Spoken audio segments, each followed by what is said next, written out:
In a small village nestled between the mountains and the river, there lived a young woman named Adoma. She was known for her beauty, kindness, and the quiet strength that radiated from her. Adoma's life was simple, and though she dreamed of a future where she could marry for love, reality painted a different picture. Adoma's mother, a hardworking woman who had raised her alone, fell ill one harsh winter. The village had little in terms of healthcare, and her mother's condition worsened by the day. Desperate, Adoma sought help from the village elders, but the only way to afford the medicine and treatment her mother needed was through the wealth of a man who could provide for them. It was then that the wealthy landowner, Baba Kofi, came into the picture.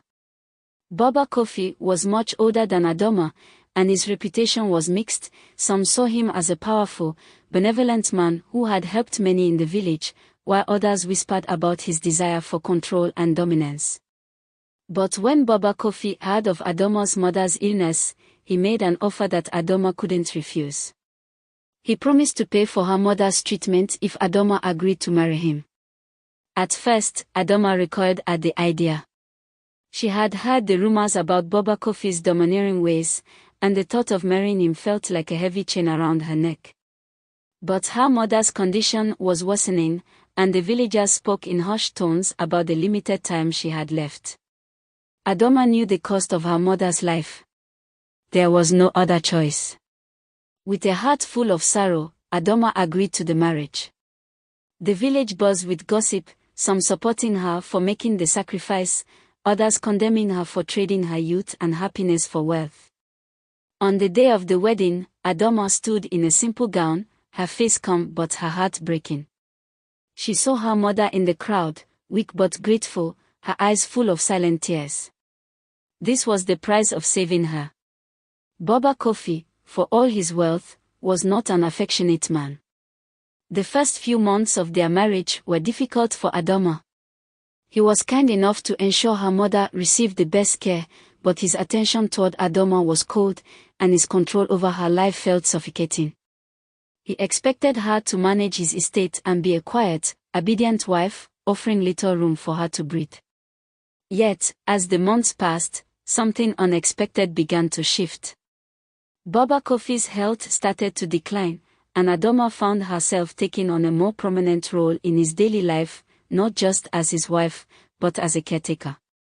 Slowly, she saw a different side of him, one that was vulnerable and frail, needing her in ways he had never needed anyone before. In those quiet moments, Adoma discovered that even a man like Baba Kofi could feel loneliness, fear, and the need for compassion. Her mother, who had once been on the brink of death, began to recover.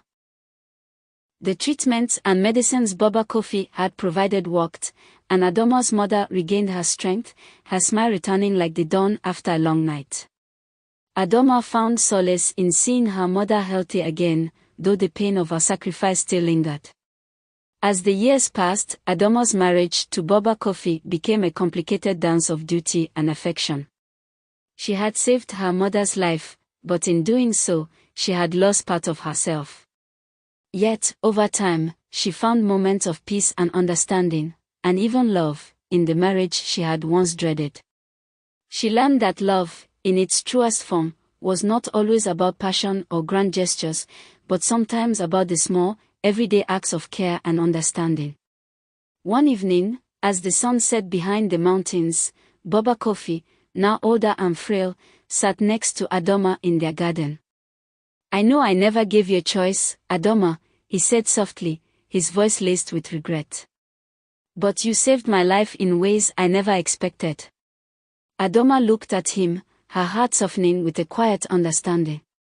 "And you saved mine," she replied. "You gave me the chance to save my mother.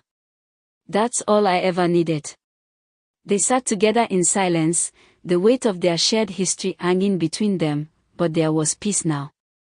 Adoma had done what she had to do for her mother, and in the end, she found a life with Baba Kofi that was not perfect but was hers to shape.